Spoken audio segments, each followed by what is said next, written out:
మీకు అందరికీ ప్రభునామములో మరొకసారి వందనాలు. దేవుని సన్నిధిలోనికి మనమందరం ఎందుకు వచ్చాము అంటే, మన పట్ల దేవునికి గొప్ప ప్రణాళికలు ఉన్నాయి. ఆ ప్రణాళికలు ఏంటి అంటే, పరలోకముంది. పరలోకముందని నమ్మిన వాళ్ళు చేతులు ఎత్తన చూడాలి. పరలోకముందని నమ్మిన వాళ్ళు మొత్తం మీద అందరు చేతులు ఎత్తారు. దొరలు ఈ దేశానికి వచ్చేటప్పుడు తెలుగు వాళ్ళు కొద్దిమందిని ఏర్పాటు చేసుకొని వస్తారట. ఆ దొరలు ఎంతమంది రక్షణ పొందారో అని ఇంగ్లీష్లో అడిగితే, ఈ రక్షణ అంటే తెలియదు అప్పుడు మన వాళ్ళకి. దుప్పట్లు ఎంతమందికి కావాలో చేతులు ఎత్తమన్నాడంట తెలుగు ఆయన. అప్పుడు చలి రోజులు, క్రిస్మస్ రోజులు అనమాట. అందుకని అందరూ కావాలని చేతులు ఎత్తారు. పరలోకము ఎంతమందికి అర్థం అవుతుందో వాళ్ళందరూ ధన్యులు. వాళ్ళందరూ దేవుణ్ణి కలుసుకోవాలని ఆశ కలిగి ఉన్నారు.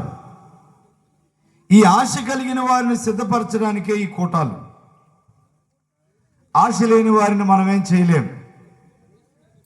ఈ వాయిద్యాలు వాళ్ళు ఇద్దరు ఉన్నారనుకోండి, వాళ్ళిద్దరు మారు మనసు పొందకుండా ఎన్ని కోటాలకు వాయిద్యాలు కొట్టినా వాళ్ళు పరలోకం రాజ్యం రారు. వస్తారా మీరు? ఏ ఊరు రమ్మంటే ఆ ఊరు వస్తారు. చుట్టుపక్కల అగ్నిగుండాలు రమ్మన్నా వస్తారు, వనికుంట రమ్మన్నా వస్తారు, ఎక్కడికి రమ్మన్నా వస్తారు, కానీ పరలోకం రారు. పరలోకం రావాలంటే మారు మనసు పొందాలి. ఈ మారు మనసు పొందిన వారిని ఏర్పాటు చేయడానికే కూటాలు. దేవుని వాక్యాన్ని చదువుకుందాం. దేవుని వాక్యాన్ని చదువుకుందాం. కొరింథీయులకు రాసిన 2వ పత్రిక 7వ అధ్యాయం 1వ వచనం నుండి మనం చదువుకుందాం. కొరింథీయులకు రాసిన 2వ పత్రిక 7వ అధ్యాయము 1వ వచనం చదువుతారు ఎవరన్నా?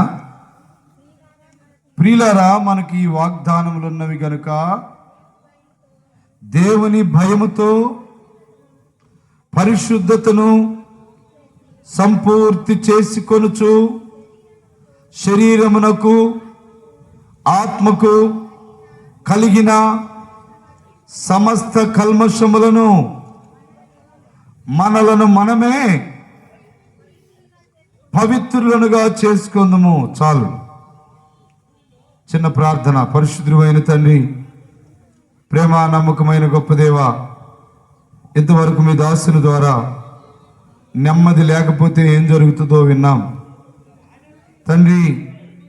మా హృదయముల్లో మీ వాక్యమును జాగ్రత్తగా నిలుపుకోవడానికి, మేము శిక్షావిధికి కారణం కాకుండా శిక్షను తప్పించుకోవడానికి మా జీవితంలోకి మీరు ఇస్తున్న మీ వాక్యం కొరకై వందనములు చెల్లిస్తున్నాం.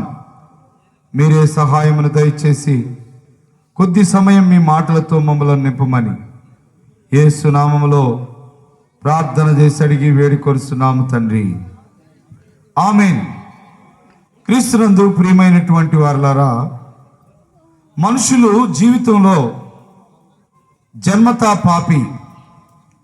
జన్మలో పాపము, కర్మలో పాపము, జీవితం ద్వారా వచ్చినటువంటి పాపం.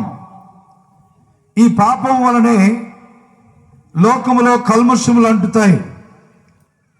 కల్మషములు శరీరము ద్వారా ఆత్మను భంగపరిచి, బలహీనపరిచి, దేవుని యొక్క ఉద్దేశాలను తప్పించి భయంకరమైన ఉగ్రతను పోగు చేస్తూ ఉంటుంది పాపం. ఈ పాపం వలన ఎన్నో పట్టణాలు నాశనమైపోయాయి. అక్కడికి దేవుని సువార్త వెళ్ళింది. ఆ పాపాన్ని మానుకున్న పట్టణాలు పరలోకం వైపు తిరిగాయి. ఈ గ్రామము దేవుని యొక్క వాక్యంతో నింపబడాలి. ఈ కూటాల్లో ఇంకా రక్షణ పొందని వారు రక్షణ పొందాలి. ఇంకా మారు మనసు పొందని వారు మారు మనసు పొందాలి.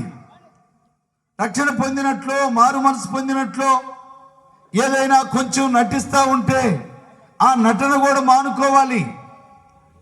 రక్షణ పొంది ఎవరు వాళ్ళు వీళ్ళు కుదరక, వాళ్ళంటే నచ్చక వీళ్ళంటే నచ్చక వెనక్కిపోయి వాళ్ళు మంచోళ్ళు కాదు వీళ్ళు మంచోళ్ళు కాదు అనుకునే వాళ్ళంతా ఈ కూటాల్లో దేవుని దగ్గరకు వచ్చి ఎవరి మంచితనం కాదు, యేసు మాత్రమే మంచివాడని గ్రహించాలి. పరిశుద్ధుడైన పౌలు గారు కొరింథీ సంఘానికి రాస్తూ ఉన్నాడు, ప్రియులారా మనకు వాగ్దానాలు ఉన్నాయి అంటున్నాడు. ఈ కొరింథీ సంఘస్థులు ఎలాంటి వాళ్ళంటే మహా తగాదల వారి సంఘస్థులు. తగాదలాటంలో చాలామంది దిట్ట. మేమున్న చెరుకుంపాలెంలో అత్త తగాద ఆడుతూ ఉంటే మధ్యలో నాలుకారిపోద్దని కోడలు మంచీలు తెచ్చింది. అత్త తగాద ఆడితే నాకు షుగర్ ఉంది పాపం, ఎక్కువసేపు ఆడలేదు. 4 మాటలు మాట్లాడిన తర్వాత 4 పిడిచి కడతా ఉంటే కోడలు మంచీలు అందించగానే మళ్ళా ఒక గుక్క పోసుకునే తిట్టేది. కొరింథీ సంఘస్థులు కూడా ఇలాంటి జగడగొండి సంఘస్థులు, తగాదుల వారు. జీవితాన్ని దిద్దుకునేవారు కాదు, బ్రతుకును దిద్దుకునేవారు కాదు. చీటికి మాటికి పౌలు గారు చెప్తున్నటువంటి మాటలు అర్థం చేసుకోవడం చేతగాక వారి వ్యక్తిగత జీవితాలంతా కూడా దరిద్రతలో ఉన్నాయి. కానీ దేవుని దర్శనం కొరింథీ సంఘానికి దేవుని సువార్త అందించాలి. కొరింథీ సంఘస్థుల్లో మారు మనసు లేని వాళ్ళు ఉన్నారు, తగాదలాడే వాళ్ళు ఉన్నారు, తండ్రి భార్యను ఉంచుకునే వాళ్ళు ఉన్నారు, చెడిపోయిన వాళ్ళంతా ఉన్నారు. కానీ వారిలో రక్షణ పొందితే దేవుని వరాలు పొందేవారు కూడా ఉన్నారు. వారిలో రక్షణ పొందితే దేవుని దగ్గర శ్రేష్టమైన పనిముట్లుగా వాడబడే వాళ్ళు ఉన్నారు. అందుకని సంఘస్థుల కొరకు పౌలు గారు ప్రార్థన చేసి ఆ స్థలానికి వెళ్ళి అంటున్నాడు, ప్రియులారా వాగ్దానాలు ఉన్నాయి. 1వ తారీఖు పంచే వాగ్దానాలు కాదు. కొన్ని సంఘాల్లో 1వ తారీఖు పంచుతారు, వాగ్దానాలు తెచ్చుకుంటారు, వాగ్దానాలు తెచ్చుకుంటారు. పెద్దలందరూ దేవుని వాక్యం వినాలని వారికి వందనాలు చెప్తున్నా. పెద్దలందరికీ వందనాలు. మేము ఏడో అరుస్తూ ఉంటే మీరు ఉళ్ళమ్మడి తిరిగితే ఎట్టా? మేము మాట్లాడేటంతసేపు కన్నా కూర్చోండి కొద్దిసేపు, పోగవుతాయిలే. కాబట్టి మనుషుల యొక్క జీవితాలు దేవుని మాటలు వినాలి. దేవుని యొక్క రాజ్యం కొరకు వారిని సిద్ధం చేయాలి. వారికి వాగ్దానాలు తప్ప వేరొక ఆధారం ఏమీ లేదు. తగాదల మారోళ్ళు ఎట్లా మారు మనసు పొందుతారు? పాపం చేసేవారు ఎలా మారు మనసు పొందుతారంటే వాగ్దానము మనుషుల జీవితములను దీవించేది. వాగ్దానము మనుషులను దేవుని వైపు మళ్లించేది. ఓ ప్రవక్త వాగ్దానం తీసుకోకుండా వెళ్ళాడట. దేవుడు పిలిచాడు, ఓ ప్రవక్త ఇలా రా అని అన్నాడు. అనగానే ప్రవక్త వెంటనే వెళ్ళిపోయాడు. ఇదిగో ఇక్కడ ఉన్నవన్నీ ఏంటో చూడమంటే అక్కడ అన్ని ఎముకలు ఉన్నాయట. ఏమున్నాయి? ఎముకలు ఉన్నాయి. ఎట్లున్నాయంటే ఎండిపోయి ఉన్నాయి. ఎట్లున్నాయంటే వాటి మీద కండగా లేదు, వాటి మీద నరములు లేవు, వాటి మీద ఏ మాత్రము జీవము లేదు. అవి ఎలా ఉన్నాయంటే ఎండిపోయి ఉన్నాయి. యెహెజ్కేలు గ్రంథము 37వ అధ్యాయంలో వాగ్దానమును పొందిన ఎముకలు ఏం చేస్తున్నాయో చూద్దాం. చదువుకుందాం దేవుని వాక్యంలో నుండి. యెహెజ్కేలు గ్రంథము 37వ అధ్యాయం 1వ వచనం నుండి చదువుదాం. యెహోవా వాస్తవం నా మీదకి వచ్చెను, నేను ఆత్మవశుడనై ఉండగా యెహోవా నన్ను తోడుకొని పోయి ఒక లోయలో ఎముకలతో నిండిన ఒక లోయలో నన్ను దింపెను. ఆయన వాటి మధ్య నన్ను ఇటు అటు నడుచుచుండగా ఎముకలనేకములు ఆ లోయలో కనబడి అవి నాకు కేవలము ఎండిపోయినవి. ఎముకలు ఎట్లా ఉన్నాయంటే ఎండిపోయి ఉన్నాయి. వాటికి ఏమీ లేదు అంటే వాగ్దానము లేదు. వాటికి వాగ్దానం అందించే దైవజనుడు లేడు. అందుకని ఎండిపోయిన ఆ ఎముకల దగ్గరికి తీసుకొని వెళ్ళాడట దేవుడు. ఏం చేస్తున్నాడు ఆయన చూడండి. అందుకు ఆయన ప్రవచనమెత్తి మూడో వచనం ఆయన నరపుత్రుడా, ఎండిపోయిన ఈ ఎముకలు బ్రతకగలవా అని నన్ను అడుగగా, ప్రభువా యెహోవా అది నీకే తెలియనని నేనంటిని. అందుకు ఆయన ప్రవచనమెత్తి, ఎండిపోయిన ఎముకలతో ఇట్లనము, ఎండిపోయిన ఎముకలారా యెహోవా మాట ఆలకించండి. ఇక్కడ ఏంటి? సేవకుని యొక్క బలం అంటే వాగ్దానం. వాగ్దానం ఏం చేస్తుందంటే ఎండిపోయిన జీవితాన్ని బాగు చేస్తుంది.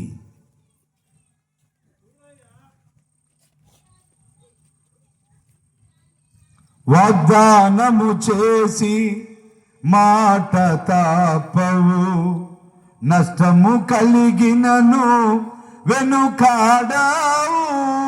వాగ్దానము చేసి మాట తప్పవు, నష్టము కలిగినను వెనుకాడావు.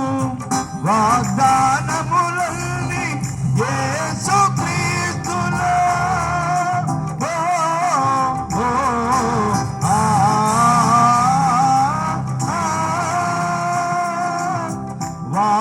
వాగ్దానములన్నీ యేసు క్రీస్తులో విమోచించి ఇచ్చావు ప్రభువా, విమోచించి ఇచ్చావు ప్రభువా.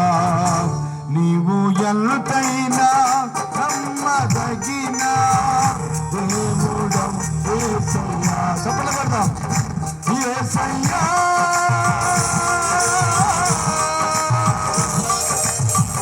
నమ్మదగిన యేసయ్యా, నీవు ఎంతైనా నమ్మదగిన దేవుడవు యేసయ్యా. చాలు. వాగ్దానం ఏం చేస్తా ఉందంటే జీవితములు మారుస్తా ఉంది. ఎముకలన్నీ ఎండిపోయి ఉన్నాయి. ఎముకల్లో ఒక్కటి కూడా ఏమాత్రము జీవము లేనిగా ఉన్నది. అందుకైన అంటున్నాడు, అందుకైన ప్రవచనమెత్తి, ఎండిపోయిన ఎముకలతో ఇట్లనము, ఎండిపోయిన ఎముకలారా యెహోవా మాట ఆలకించండి. ఎండిపోయిన ఎముకలు ఏం చేయాలంటే యెహోవా మాట ఆలకించాలట. ఎందుకో తెలుసా? వాటిలోనికి జీవం రాబోతా ఉంది. వాటి మీదకి ఇంకా ఏమేమి రాబోతా ఉందో చూద్దాం. 5వ వచనంలో, ఈ ఎముకల ప్రభు అయిన యెహోవా సెలవిచ్చినదేమనగా, మీరు బ్రతుకున్నట్లు నేను మీలోనికి జీవాత్మను రప్పించుచున్నాను. చర్మము కప్పి మీకు నరములన్నీ ఇచ్చి మీ మీద మాంసం పొదిగించి చర్మం మీ మీద కప్పెదను. మీలో జీవాత్మనుంచగా మీరు బ్రతుకుదురు. అప్పుడు నేను యెహోవానై ఉన్నానని మీరు తెలుసుకుందురు. వాగ్దానం ఏం చేస్తుందంటే అయోగ్యులైన వారిని యోగ్యులుగా చేస్తుంది. వాగ్దానం ఏం చేస్తుందంటే రక్షణ లేని వారికి రక్షణ ఇస్తుంది. వాగ్దానం ఏం చేస్తుందంటే పాపములో ఉన్న వారిని పరిశుద్ధులుగా మారుస్తుంది. వాగ్దానం ఏం చేస్తుందంటే దేవునికి దూరంగా ఉన్న వారిని దేవునికి దగ్గరకు వచ్చేటట్లు చేస్తుంది. చర్మం వచ్చిందట, నరములు వచ్చాయట. 7వ వచనం చదివితే, ఆయన నాకు ఇచ్చిన ప్రకారము నేను ప్రవచించుచుండగా గడగడమను ధ్వని ఒకటి పుట్టెను. అప్పుడు ఎముకలు ఒకదానితో ఒకటి కలుసుకును. నేను చూచుచుండగా నరములను మాంసమును వాటి మీదకు వచ్చెను. వాటిపై చర్మము కప్పబడెను. అయితే వాటిలో జీవాత్మ ఎంత మాత్రమును లేకపోయిను. ఇప్పుడు చాలా మంది కూర్చున్నారు, చాలా మంది వింటా ఉన్నారు. జీవాత్మ జీవాత్మ. మనుషుల్లోనికి రావాల్సింది ఏమిటంటే దేవుని ఆత్మ. దేవుని ఆత్మ కాకుండా వేరొక ఆత్మతో నడుస్తున్నటువంటి జీవితాలు మనవి. దేవుని ఆత్మకు వ్యతిరేకంగా వేరొక ఆత్మతో నడుస్తున్నాము. ఎంతమందికి అర్థమవుతుందో ఇది? పరిశుద్ధుడైన పౌలు గారికి చాలా సంవత్సరాలకు అర్థమైంది. నేను వేరొక ఆత్మతో ఉన్నాను, నేను దేవుని ఆత్మతో నడవడం నా చేత కావడంలా అని ఒక్కడే అరణ్యములోనికి వెళ్ళి దరిదాపులో 3.5 సంవత్సరాలు ప్రార్థన చేశాడట. 3.5 సంవత్సరాలు ఏకాంతంగా వెళ్ళి ప్రార్థన చేస్తే శరీరానికి ఆత్మ, ఆత్మకు శరీరము ఒకదానికొకటి విరోధంగా పోరాడుతున్నాయట. ఆత్మ ఆశలేమో పరలోకం వైపు ఉన్నాయి, శరీర ఆశలేమో భూ సంబంధంగా ఉన్నాయి. ఆత్మ ఆశలేమో దేవుని సంతోషపెట్టేటట్లుగా ఉన్నాయి, శరీర సంబంధమైన ఆశలేమో శరీర సంబంధమైన కోరికలతో ఉన్నాయి. కూర్చున్న వారందరిలో దేవుని ఆత్మ, దేవుని ఆత్మ, జీవాత్మ. దేవుని ఆత్మ ఏం చేస్తాడు అంటే యోహాను సువార్త 16వ అధ్యాయము 8వ వచనం.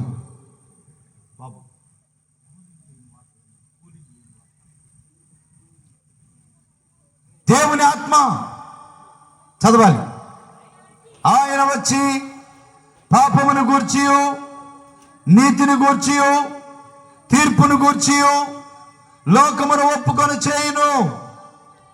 ఎంతమంది దేవుని ఆత్మ చేత నడుస్తున్నారు నాకు తెలియదు, కానీ ఈ రాత్రి కాలములో ఆయన వచ్చి ఆయన పాపమును గూర్చి తీర్పును గూర్చి నీతిని గూర్చి నీకు అర్థమయ్యేటట్లు చేసేవాడు.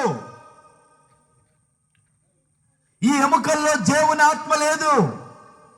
ఈ ఎముకలు ఒకదానికొకటి కలుసుకున్నాయట, గడగడమనే శబ్దం వచ్చిందట, కానీ జీవాత్మ లేదు, జీవాత్మ లేదు. రోమాపత్రికలో ఆయన రాశాడు 8వ అధ్యాయం 9వ వచనంలో, రోమీయులకు రాసిన పత్రిక 8వ అధ్యాయం 9వ వచనంలో మాట్లాడుతూ ఏమంటున్నాడు అక్కడ? దేవుని ఆత్మ మీలో నివసించిన ఎడల మీరు ఆత్మ స్వభావము గలవారే గాని శరీర స్వభావము గలవారు కారు. చదువు.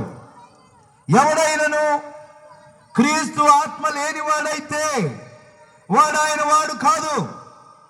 వాడు బ్రతికున్నాడు, ఆమె బ్రతికున్నది, మనము బ్రతికే ఉన్నాము, కానీ క్రీస్తు ఆత్మకు దూరంగా ఉన్నాం. అప్పుడు ఎలా ఉంటాం మనం అంటే చచ్చిపోయి ఉంటాం. ఎట్లుంటామట? చచ్చిపోయి ఉంటాం. ఎందుకు చచ్చిపోతాము? అదేంటండి మేము ప్రాణంతో ఉంటే చచ్చిపోయి ఉన్నామంటారా? ఎఫెసీయులకు రాసిన పత్రిక 2వ అధ్యాయము 1వ వచనంలో చచ్చిపోవటం అంటే ఏంటో చెప్తున్నాడు అక్కడ. ఎఫెసీయులకు రాసిన పత్రిక 2వ అధ్యాయం 1వ వచనం, మీ అపరాధముల చేతను పాపముల చేతను మీరు చచ్చిన వారై ఉండగా క్రీస్తుతో కూడా మిమ్మలను ఆయన బ్రతికించెను. మీరు అపరాధముల చేత పాపముల చేత చచ్చిన వారిగా ఉన్నాము. అపరాధముల చేత పాపము చేత చచ్చిన వారు ఏం చేస్తూ ఉంటారంటే ప్రార్థన చేయరు. ఉదయకాలం లేవగానే ప్రార్థన చేసుకోవాలి. ఎంతమంది చేస్తారు? చేతులు ఎత్తారో చూస్తా. పొద్దున్నే లేవగానే సాయంకాలం పడుకునేటప్పుడు ఎంతమంది లేస్తారు? చేస్తారా? మిగతా వాళ్ళు ఎట్టున్నారంట? ప్రాణం ఉంది కానీ బ్రతికలేరు. ప్రాణం ఉంది ప్రార్థన చేయడంలా, ప్రాణం ఉంది దేవుడితో కలుసుకోవడంలా, ప్రాణం ఉంది దేవుడు ఆత్మ కాకుండా వేరొక ఆత్మ. ఆ ఆత్మ ఎలాంటిది అంటే పాపము చేయించే ఆత్మ.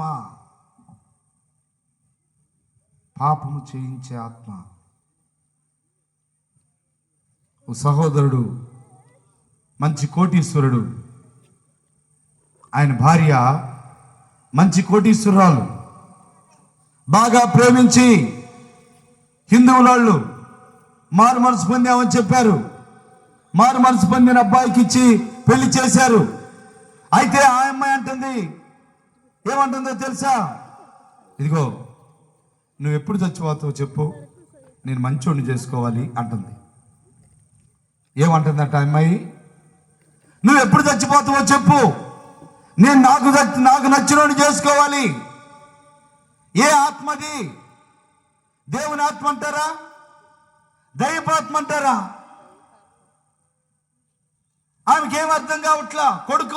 కొడుకు నా మాట అంటుంటే తల్లి ఏడుస్తూ ఉంది. అయ్యా ఎందుకంటుందో నాకు తెలియదు, ఏదో మారు మనసు పొందిందని చేసుకున్నానయ్యా.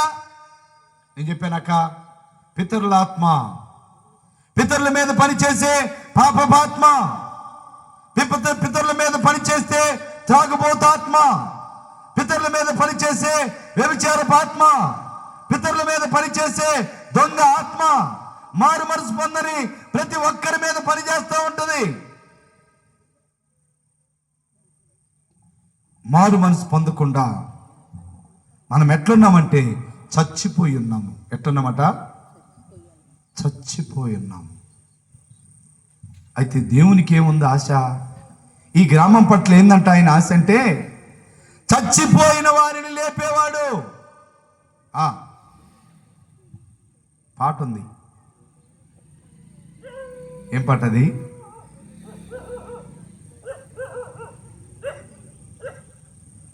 చచ్చిపోయిన వారిని లేపుతాడు అనే పాట. చచ్చిన నన్ను లేపుతాడు స్వామి యేసు. ఏ పాట అది? నాకు మనసులో వస్తుంది. చచ్చిన వారిని లేపేవాడు,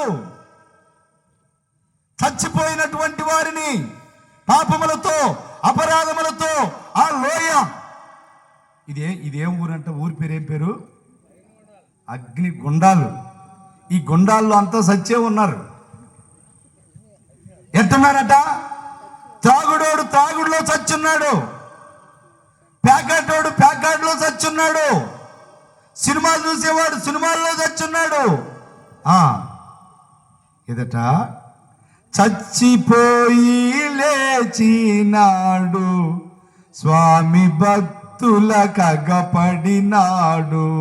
చచ్చిపోయి లేచినాడు స్వామి, భక్తుల కగుపడినాడు. చచ్చిన నన్ను లేపుతాడు, చచ్చిన నన్ను లేపుతాడు.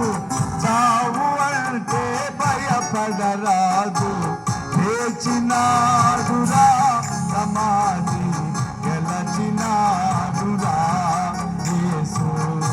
ఏం చేస్తాడట? చాలయ్య. ఏం చేస్తాడట? చచ్చిపోయిన వారిని, ఎంతమంది ఇక్కడ పాపంలో చచ్చారో, ఎంతమంది ఇక్కడ త్రాగుల్లో చచ్చారో వారందరినీ లేపుతాడు. ఆ లోయలోనికి, ఆ అగ్నిగుండాల్లోనికి దేవుని వాక్యం వచ్చిందట. ఏమొచ్చింది? దేవుని వాక్యం. నీ వాక్యమే నన్ను బ్రతికించెను, బాధలలో నెమ్మదినిచ్చెను. నీ వాక్యమే తప్పడగటాను నిన్ను బ్రతికించెను, బాధలలో నెమ్మదినిచ్చెను. కృపాశక్తి దయా సత్య సంపూర్ణుడా, వాక్యమై ఉన్న యేసు వందనమై. చాలు. ఈ గుండాల్లో సచ్చున్నారు, లేపాలి. ఎట్లా లేపాలి? చచ్చినోడు ఒకరికి లేవడు, లెగుస్తాడమ్మా. చచ్చినోడిని చాలామంది పడితే కానీ లేవడు. ఒకసారి చెరుకుంపల్లిలో ఒక శవాన్ని ఎత్తుకున్నారు. వాడు సన్నంగానే ఉండేవాడు, కానీ చచ్చిపోయిన తర్వాత నీరు వచ్చి బరువు వచ్చాడు. మోసేవాళ్ళు అంటున్నారు, అరే ఏందిరా ఈడు ఇంతలా బరువు వేస్తున్నాడు, ఏందిరా ఈడు ఇంతలా బరువు వేస్తున్నాడు. సావుకు ముందేమో పుల్లాలో ఉన్నాడు. చచ్చినోడు బరువు ఎక్కుతాడు. చచ్చిన వాని జీవితం బరువులతో ఉంటుంది. అయితే చచ్చిన శవాన్ని కూడా యేసయ్య వచ్చి లేపాడట. లాజరు బయటికి రా అన్నాడంట. ఎక్కడున్నాడంటే సమాధిలో ఉన్నాడు. ఎక్కడున్నాడట? సమాధిలో ఉన్నాడు. కాబట్టి లేపేది ఏంటిదంటే వాగ్దానము. నేను ముగించబోతున్నా. వాగ్దానము. ఈ వాగ్దానము ఎంతమంది పట్టుకోగలరు? ఈ వాగ్దానమును ఎంతమంది జాగ్రత్తగా వినగలరు? ఆ లోయలో ఎముకలన్నీ కూడా వాగ్దానాన్ని విన్నాయట. ఏమని అరిచాడు యేస్కేలు గారంటే, ఎండిపోయిన ఎముకలారా, ఎండిపోయిన ఎముకలారా, వాగ్దానం వినండి. అంతే. ఎండిపోయిన ఎముకలన్నీ కూడా సజీవంగా వచ్చేసాయి. లెక్కలేని సైన్య సమూహంగా మారిపోయాయి. యేసు ప్రభువారు చనిపోయిన లాజరుని పిలిస్తే లాజరు చనిపోయి తిరిగి లేచినటువంటి అనుభవము. ఈ రాత్రి కాలంలో పౌలు గారు అంటున్నాడు, ప్రియులారా, మనకు వాగ్దానాలు ఉన్నాయి. చెడిపోయిన సంఘస్థులతో, శాపగ్రస్తులైన సంఘస్థులతో, మారు మనసు లేని సంఘస్థులతో, దేవుడంటే భయం లేని వారితో ఆ మాటలు ఎందుకు మాట్లాడుతున్నారంటే వారే పరిశుద్ధాత్మ వరాలు పొందుకునేడానికి అర్హులు. ఈ జీవితము మార్పు చెందిన తర్వాత, వారి బ్రతుకు మారు మనసు పొందిన తర్వాత వారందరూ ప్రవచించేవారయ్యారట. వారందరూ దేవుని అభిషేకాన్ని పొందేవారయ్యారు. ఈ రాత్రి కాలంలో నీవు కూడా ఒకవేళ త్రాగుబోతు అయితే ఉండొచ్చు. ఒకవేళ నీ జీవితంలో ఏ చెడుకు ఏలుబడి చేసి నిన్ను చంపుతూ ఉందో నాకు తెలియదు. కానీ జీవము కలిగిన వాడు, చనిపోయిన వారిని తిరిగి లేపగలిగిన వాడు. పాపముల చేత చనిపోయిన అనేకులు యేసు దగ్గరికి వచ్చి నిత్య జీవాన్ని పొందారు. ప్రార్థన చేసుకుందామా? వాగ్దానము చనిపోయిన వాడికి జీవమిచ్చేది. వాగ్దానము చెడిపోయిన వాడిని పరిశుద్ధునిగా చేసేది. వాగ్దానము జీవితంలో పనికిరాని వారిని, ఇక ఏమాత్రం నాకు ఏ అర్హత లేదు అని ఏడుస్తున్న వారిని యోగ్యముగా సిద్ధం చేసేది. ఈ రాత్రి వేళ వాగ్దానము లేని వ్యక్తిగా నీవు ఉంటే, ఇదిగో దేవుడు నీతోటే మాట్లాడుతున్నాడు. లేదు లేదు, దేవుడు ఓ గొప్ప వ్యక్తిగా నేను సిద్ధం చేయబోతున్నాడు. నీ చెడుగును బాగు చేసి, నీ అవిధేయతలు బాగు చేసి, నీ అయోగ్యతని బాగు చేసి, నీలో ఉన్న చెడ్డ గుణాన్ని బాగు చేసే యేసు మన మధ్యలో ఉన్నాడు. ప్రార్థన చేసుకున్నాం. మహాపరిశుద్ధుడైన తండ్రి, మా జీవితాలను ప్రేమించువాడా, మా బ్రతుకులను ప్రేమించువాడా, ఈ వాగ్దానమే నా బ్రతుకును కూడా ప్రేమించిందయ్యా. ఈ వాగ్దానమే నా చెడిపోయిన జీవితాన్ని కడిగింది. ఈ వాగ్దానమే ఎప్పుడో చనిపోవలసిన నన్ను ఇంకా బ్రతికిస్తా ఉంది. దేవా, నీ మాటలు ఈ రాత్రి విన్న ప్రతి బిడ్డ నీ వాగ్దానము దగ్గరకు వచ్చి చచ్చిపోయిన స్థితి ఏంటో గమనించి, చెడిపోయిన స్థితి ఏంటో గమనించి, వాగ్దానమును హృదయంలో చేర్చుకొని జీవాన్ని పొందగలిగే భాగ్యం దయచేయమని. ఎంతమంది కృంగిపోతున్నారో, ఎంతమంది సరైన స్థితిలో లేమని ఏడుస్తూ ఉన్నారో, ఈ రాత్రి వారికి గొప్ప విడుదల మీరు దయచేయండి. ఈ రాత్రి వారు కార్చే కన్నీటికి జవాబులు మీరు దయచేయండి. ఈ రాత్రి మీ ఆత్మ వర్షాన్ని ప్రతి ఒక్కొక్కరి మీద కుమ్మరించండి. ప్రతి బిడ్డ మీ వాక్యంతో నింపబడి సజీవురాలుగా, సజీవుడుగా మీ ఎదుట సైన్యముగా నిలబడగలిగే భాగ్యం ఒక్కొక్కరికి దయచేయమని యేసు ఉన్నతమైన నామములో ప్రార్థన చేసి అడిగి వేడుకొనుచున్నాము తండ్రి. ఆమేన్, ఆమేన్.